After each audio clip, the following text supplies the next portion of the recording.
ومات عبد الله وهو حمل وكم حوت من شرف هذيل.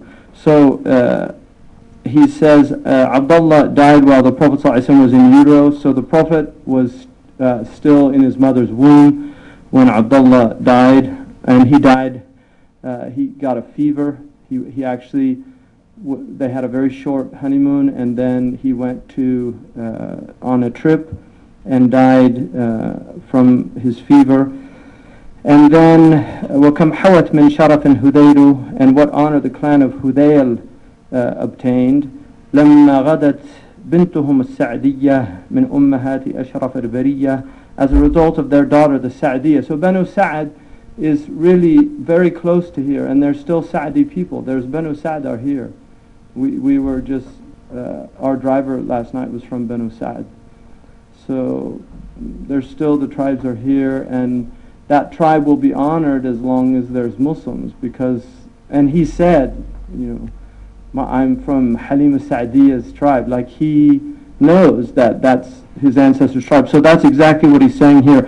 How much honor, what honor the clan of Hudayl had because they had this wet nurse. And the story that it's worth telling, there was a drought in this region, and it was a very difficult year.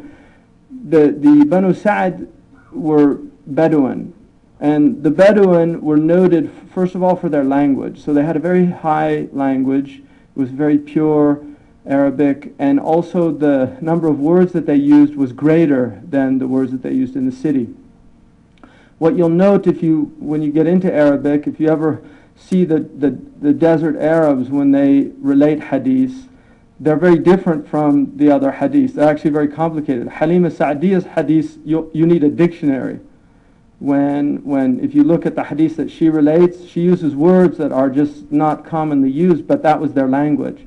So the Quraysh, who were the Ahlullah, they were the people of God, they had a special ontological status, so to speak, amongst the Arabs. They had a special, they saw them as a special type of people, that they were not like other people, and they had leadership responsibilities. So the aristocrats amongst them would send their children to be with the desert Arabs in order for them, for two reasons. They believed that the air was better than in the cities, that it was healthier air. They thought that it was good for the young children so it was a Spartan type belief, like in Greece, the idea of raising your children in Spartan environments so that they would have very strong, what we would say today, immune systems. And then also to learn this pure Arabic. So the Prophet ﷺ, when he was born, they had it was almost like a souk, and the Bedouin women would come in, and the Qurayshite women would sit with their babies, and the Bedouin women would come and make a deal. Which, one of the things you have to marvel is at this trust, the level of trust in the society. So you can imagine, because of the tribal conditions, if people gave their word, it shows you the Arabs how extraordinary the word was amongst the Arabs, because they're handing over their baby to a complete stranger. But they're not complete strangers in that they know what tribe they're from, and the tribes were people that understood the responsibility of each tribal member. So the Arabs said, "An-nar wal al-ar," we'd rather go to hell than bring shame on our tribe. And that was a very, very strong Arab perspective. So the trust was immense. But the Amina Zuhriya was, at this point, she was in the Hashemite clan, even though she's a Zuhriya, but she was, because her son is a Hashemite from Abdullah, but they were on hard times. And he was considered yatim, because if they lost the father, then the major caregiver of Rijal Qawwamun ala Nisa, this was the Arab system that men were the caretakers of women, and so the loss of the father was a major event. Now, obviously, you have the uncle who takes those responsibilities, the grandfather in the case of the Prophet at this time. But when the wet nurses came in, they saw And they knew, because it was like a gossip thing. They knew who was who and which family was going to, oh, that's a Makhzumi baby, a lot of money there. So that was the kind of, they were hoping to get benefits from the children. Well, Halima relates the hadith and says that all the babies got taken except for the Prophet ﷺ. And she said to her, she didn't find a baby that day, and she said to Abu Kabsha, her husband, I don't want to go back to the desert without anybody, so let's go back and take that orphan.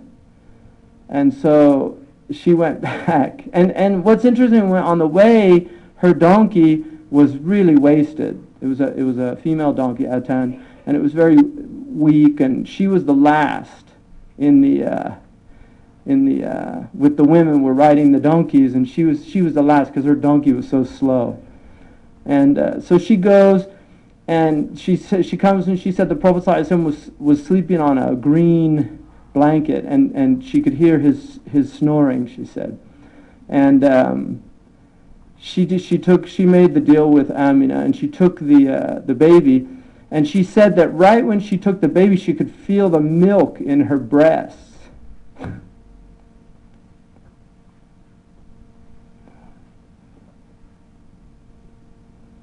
She could feel the milk in her breast begin to flow. And because she had another child, she said the Prophet ﷺ would only take from one breast.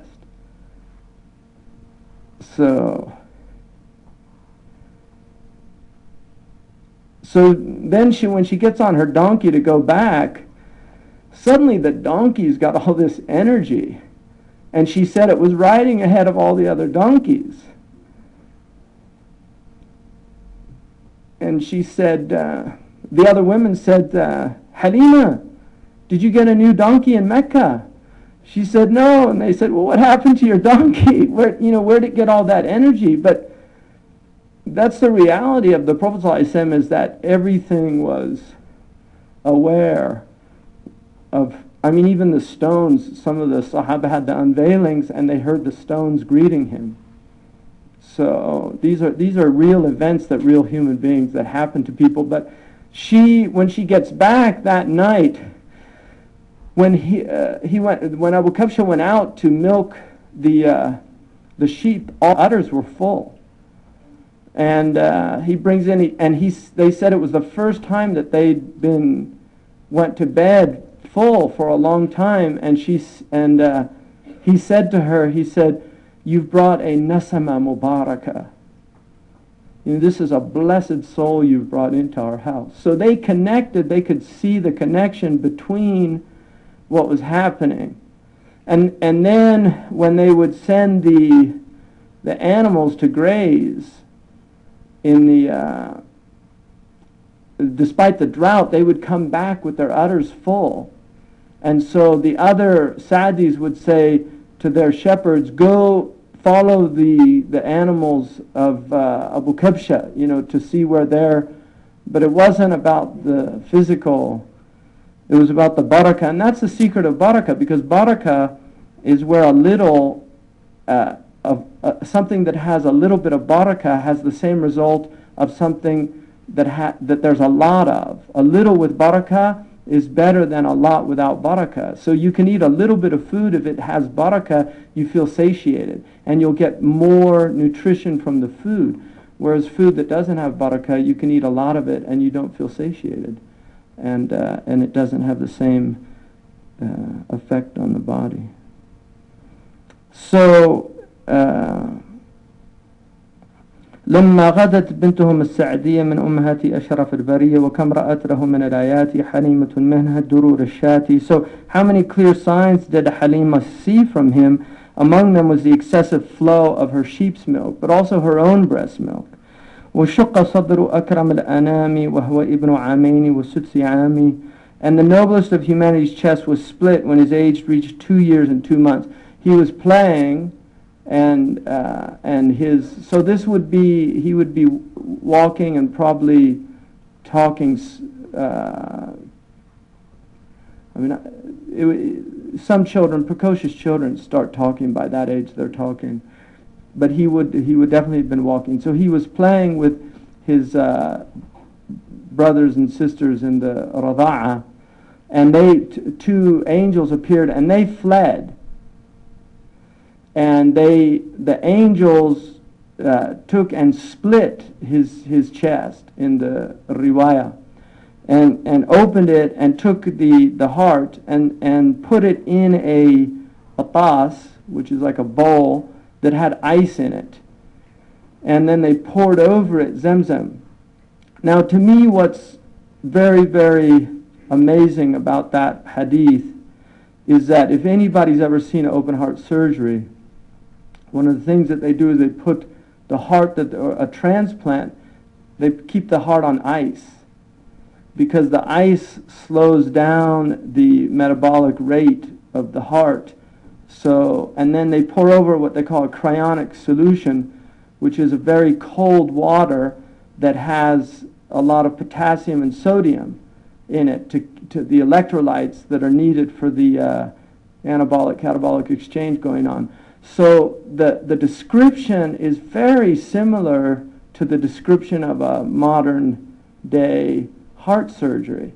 And Sahaba said that if you look closely on the Prophet's chest, you could see a very fine line up his chest from when his chest was split. Now, if you've ever seen people that have had heart surgery, they have that scar from the splitting of. So this was something the Sahaba themselves witnessed. And it's now open heart surgery is a common thing, but in these times to hear that, the idea of having the chest split and the heart taken out and that operation occurring is just something really quite extraordinary. So وَالشُّقَّ لِلْبَعْثِ وَلِلْإِسْرَاءِ أيضا كما قد جاء في الأنباء, and it was also split at the outset of his prophetic mission. He had his heart washed 3 times, and then before the Isra, according to, and all of the prophets had their hearts washed, and the bowl that was used was the same bowl, and it was actually the bowl, according to some narrations, it was in the tabut of the Jews, in the Ark of the Covenant, that they had the bowl in there with the staff of Moses and some of the other relics from the prophets. And then he says, وَكَمْ حَوَتْ ثُوَيْبَةٌ مِّن بَرَكَةٍ لَمَّا غَدَتْ ذِئْرًا لَهُ وَبَرَكَةً. How many blessings Thuwayba gained after becoming a wet nurse, as did Barakah. So these were the women that were in that were, and Thuwayba was the one that was freed for giving the good news. So لما غدت ذئرا له وبركة إن حضنته ثم بعد الأم غدا كفيل الجد ثم العم. So Barakah was his nanny, and then after the death of his mother he entered the guardianship of his grandfather Abdul Muttalib, and thereafter of his paternal uncle Abu Talib when he died. وخلفته أمه ابن 40 سنين والجد ابن ضعفها فعي. So his mother died and left him when he was just 4 years old, and his grandfather when he was 8. So you should know this. ثم إلى الشام مع العم ارتحل والعمر في 13 دخل.